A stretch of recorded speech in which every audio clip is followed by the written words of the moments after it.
In rip-off Britain, where a dingy terraced house will set you back £500,000, a trash can of a car made in South Korea will cost you 30 grand, and a weekly family food shop from a low-end, allegedly budget supermarket will cost you well over 100 quid. It's difficult to shake the feeling that we're all being fleeced. Inflation of food prices has shown the sharpest increase in 45 years, and yet global wholesale food prices for retailers have come down.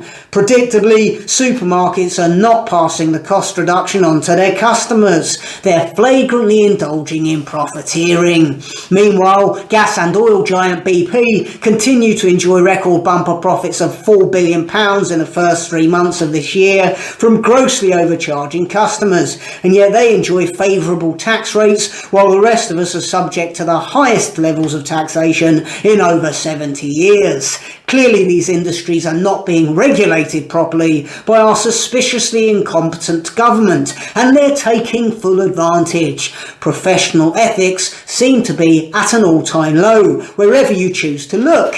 Add to that list the tech industry and big pharma, who also get an incredibly easy ride when it comes to taxation while their profits skyrocket, and what we're left with are a small number of global shareholders and CEOs accumulating nauseating levels of wealth, while the vast majority of people around the world are significantly impoverished and seeing their quality of life month by month rapidly diminishing. For many people in the UK now, a 6-day working week is the norm, and yet for most of those people, meeting the cost of mortgage repayments, household bills and childcare is increasingly like bailing water out of a sinking boat. In the 1 day off they're likely to get a week, people are obsessively logging into their online bank accounts, anxiously poring over their finances and trying not to cry, desperate to work out ways to keep the cash coming in as quickly as it's going out, looking around them at their very meagre circumstances and wondering what they've got to show for all their hard graft. And if you do come from circumstances of poverty in anti-meritocratic Britain, it's more difficult to escape than it's ever been. There was a time when if you were brought up in poverty on a council estate, if you were clever, articulate, if you had social skills, if you were honest, talented and hard-working, there were opportunities for you and you would do well in life. Now opportunities are only assigned on conditions of inclusivity and diversity.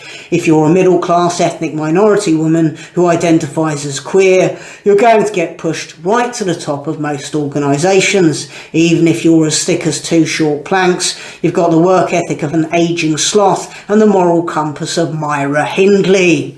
You can't succeed on ability and hard work anymore, only by inclusivity box ticking, and that means that people from poor backgrounds stay poor.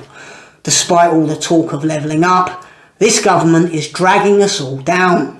If you don't happen to be a homeowner, you're absolutely screwed. This government has obliterated the rental market by overtaxing buy-to-let landlords to the extent that they can't turn a profit.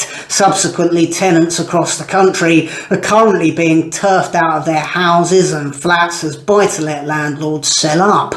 The rental market has shrunken severely, and now huge numbers of people are left scrabbling over a limited supply of rental options, all costing 40 to 50% more to rent than they did less than 2 years ago. And the only solution decent hard-working people can find to all this is to go on strike for more pay. And of course, if everybody gets more pay, employers have to put up the prices for their goods and services to meet the demands of their increased payroll, which means inflation continues to go up, everything continues to cost more, and sooner or later we're all millionaires paying 50 quid for an undrinkable plastic container of scalding coffee in Starbucks. And obviously all this striking can be incredibly counterproductive. When nurses and healthcare workers go on strike, nobody notices because none of us were able to get NHS treatment for anything in the first place when they're at work and allegedly putting a graft in. Anyone who's visited an elderly relative in hospital will verify that at weekends they're like ghost towns operating on an absolute skeleton staff. Many elderly people end up laid in a hospital bed for weeks on end, just waiting for the relevant healthcare professional to make an appearance, run some tests and give their verdict and decide whether or not to discharge them. It's very difficult to get behind people asking for more pay when there's very little evidence of them doing any work in the first place. It wouldn't matter so much that a rabble of global corporate fat cats are wallowing in profit while most people are having their pockets picked if they provided products and services that were making our lives better. But they don't. Big Pharma sells us ineffective drugs that make us more ill in the long term, that we wouldn't need anyway if we adopted better diet and exercise.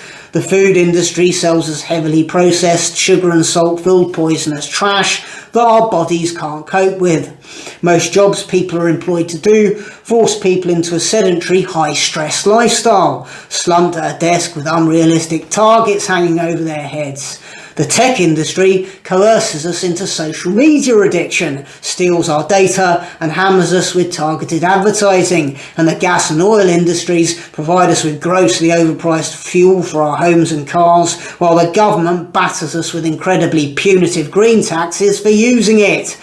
And we all consistently make sacrifices, compromises, changes to our lives to accommodate all of this. And yet it's never enough, is it? Despite our Herculean efforts, our governments, in collusion with the global corporate interests that control them, can't help but choose to maximise their profits by making all of our lives incrementally worse. And this is happening on a global scale. As national borders seem to disintegrate, people emigrate abroad for better lives, only to find wherever they've settled is just as bad as where they've come from. Everything unaffordable, no opportunities, ingrained political and corporate corruption, state censorship, the legislative erosion of free speech. Anyone who tries to live by the rules, to make a social contribution, to live with integrity, to put an honest day's work in, is doomed to be a doormat for our global corporate overlords to trample all over while they take a break from noncing. In a world where we're all being cheated by those that we trust to govern us, inevitably in the interests of survival, individuals are impelled to cheat themselves. Pilfering dishonesty trickles down from the top, and pretty soon everyone's at it. The pillars of civilization crumble all around us, and it's not that we don't notice, we do notice, but unfortunately we've all become too abused, jaded and cynical to think we can do anything about it. Please do like and subscribe, and for early access to all my content, support me on Patreon, or otherwise make a contribution via PayPal by following the links below this video. I've got a new tour date in Southampton for October, now on sale. Also, my newest live stand-up set is available to view on the Comedy Unleashed YouTube channel, links for which again you can find beneath this video. This channel only exists with your support, so please do contribute what you can. Thanks for watching.